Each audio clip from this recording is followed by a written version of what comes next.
샬롬. 5월 23일 토요일 하나님의 말씀 신명기 22장 13절에서 30절까지의 말씀입니다.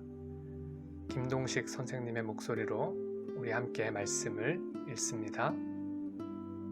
만약 한 남자가 아내를 얻었는데 잠자리를 같이 한 뒤에 그가 싫어져서 내가 이 여자와 결혼해서 잠자리를 같이 했는데 처녀인 증거를 볼 수 없었다 라며 비방하고 누명을 씌운다면 그 여자의 부모는 그 처녀가 처녀인 증거를 성문에 있는 그 성장로들에게 가져가야 할 것이다.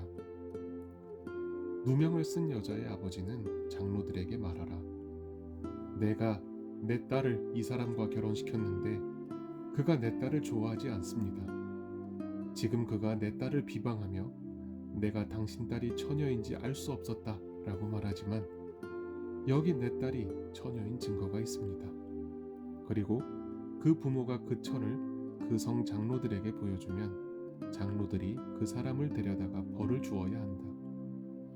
장로들은 그에게 은 100세겔을 물리고 그 돈을 그 여자의 아버지에게 주도록 하라. 이는 그 사람이 이스라엘의 처녀에게 누명을 씌웠기 때문이다. 그 여자는 계속 그의 아내가 돼야 하리니 그는 살아있는 동안 그 여자와 이혼할 수 없다. 그러나 만약 그 고소가 사실이어서 그 여자가 처녀라는 증거물이 발견되지 않는다면 그 여자를 자기 아버지 집문으로 데려가 거기서 그 성의 남자들이 돌로 쳐 죽여라. 이는 여자가 아버지의 집에 있을 때 이스라엘에서 난잡한 행동으로 수치스러운 짓을 했기 때문이다. 너는 그런 악한 사람들을 너희 가운데서 제거하여라.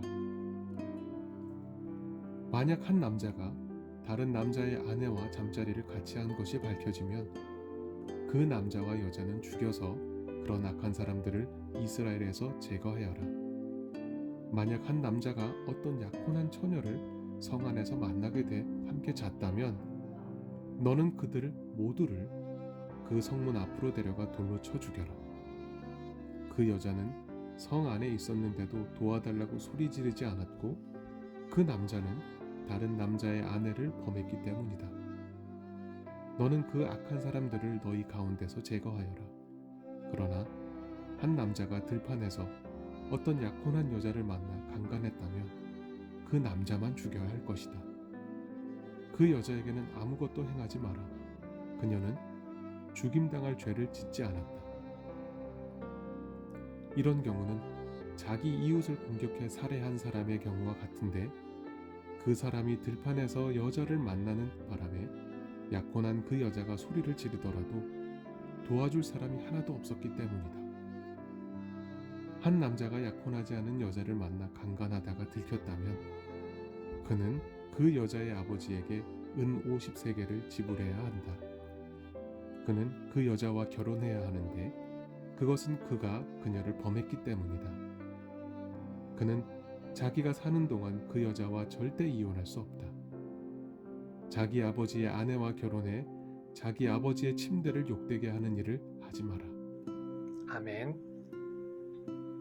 오늘 본문에서는 남자와 여자 사이의 성적인 관계에 있어서 문제가 되는, 더 정확히 말하면 하나님이 죄라고 말씀하시는 여러 경우들에 대해 살펴볼 수 있습니다.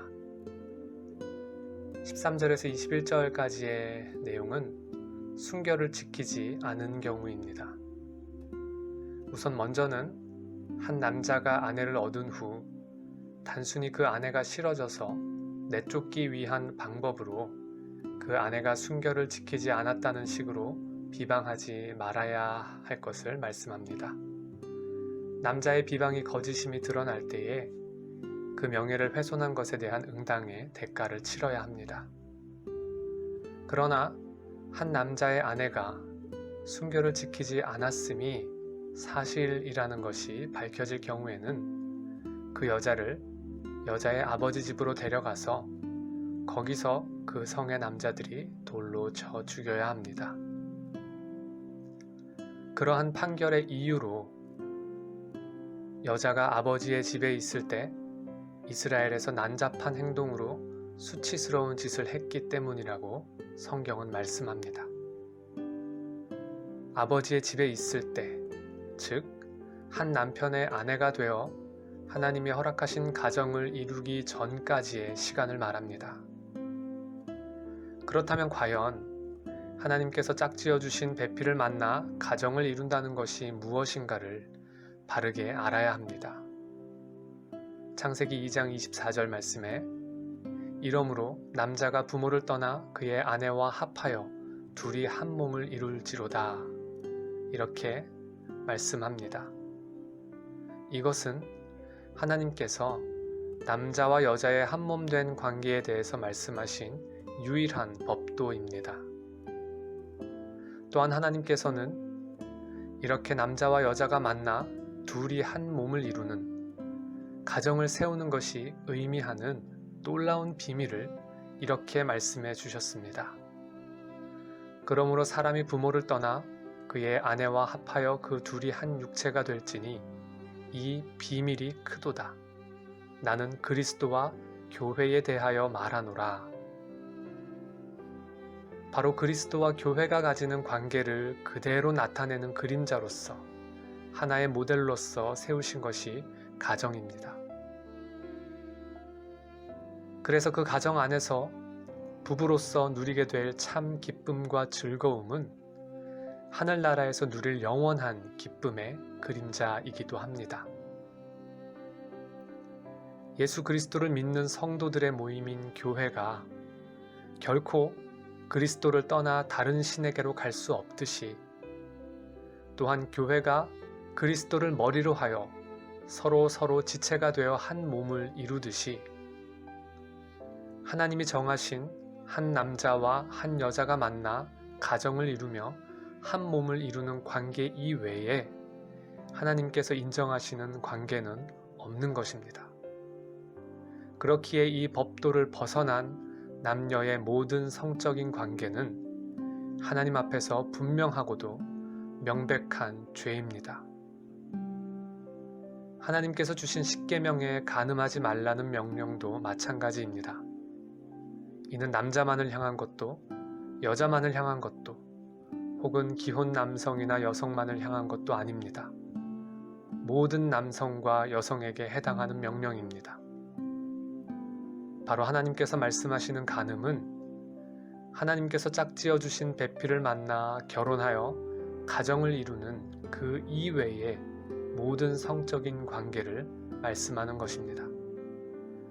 때문에 그렇게 하나님의 정하신 법도대로 가정을 이루기까지 우리는 순결을 지켜야 함은 물론이며 가정을 이루고 나서도 간음하지 않음으로 순결을 지켜야 하는 것입니다. 또한 22절에서 30절 말씀의 내용은 이 외에 범죄가 되는 남녀 간의 성적 관계에 대해 말씀하고 있으며 그 모든 죄들은 다 마땅히 그에 대한 대가를 치러야 함을 보게 됩니다. 우리가 영원한 하늘나라의 기쁨을 위해 이 땅에서의 여러 가지 일들에 세상과 같이 행하지 아니하고 절제하고 경건에 이르기를 힘쓰며 살아가는 것처럼 우리 모두 하나님께서 말씀하여 정하신 법도대로 가정을 이루기까지 또 가정을 이룬 이후에도 계속해서 우리의 몸과 마음을 잘 지키며 살아갑시다. 나는 오직 주의 인자하심을 의뢰하여